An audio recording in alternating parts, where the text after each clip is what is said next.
भक्ति जब भी करें अहेतु की, अरे भगवान तो सब जान रहा है, आपके मन की भगवान जान रहा है। ये घट-घट में बैठा है, आप चल रहे हो भगवान की कृपा से चल रहे हो।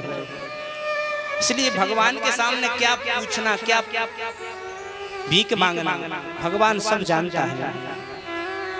अच्छा, भगवान की भक्ति की 3 सीढ़ियां हैं। भक्ति तो है, भक्ति के साथ यदि आपको ज्ञान और वैराग्य नहीं है तो आपकी भक्ति बंध्या है।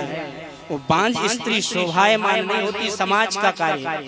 समाज कहता है कि ऐसी स्त्री सुशोभित नहीं होती, ये समाज की धारणा बता रहा हूं मैं।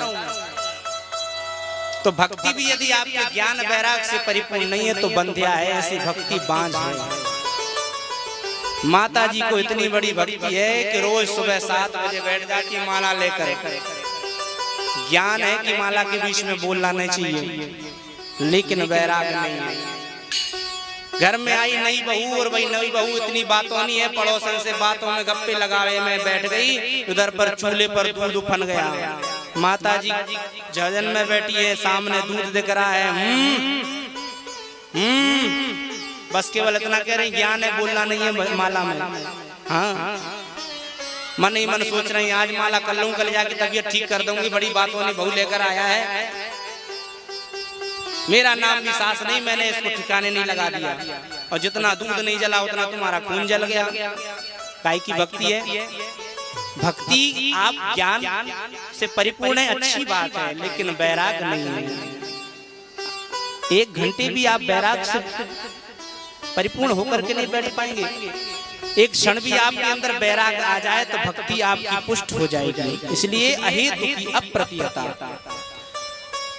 जनियत्यासु वैराग्यम ज्ञानम च यदि हेतुकम। जो भक्ति ज्ञान वैराग्य से परिपूर्ण होती है, ऐसी भक्ति भगवान की सुशोभित करने वाली होती है। और ऐसी भक्ति करने वाला भगवान के समस्त तत्वों का ज्ञान रखता है, भगवान उसको सारे रूपों का दर्शन करा देते हैं। इसलिए भगवान के 3 तत्व हैं।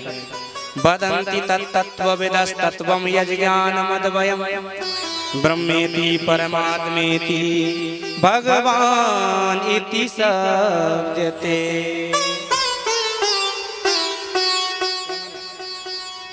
भगवान के कितने तत्व हैं? 3। पहला है ब्रह्म, दूसरा है परमात्मा और तीसरा है भगवान। आप जानते होंगे ब्रह्म क्या है, परमात्मा क्या है और भगवान क्या है। यदि ज्यादा विश्लेषण में जाऊंगा तो टाइम ज्यादा हो जाएगा। बोलो राधे राधे। इसलिए समास भाव से सुनिए।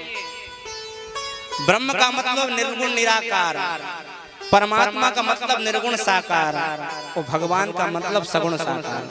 जैसे पहले बिजली थी लेकिन दिखाई नहीं देती, यही निर्गुण निराकार है। बाद में करंट के रूप में आ गई, यही निर्गुण साकार हो गई।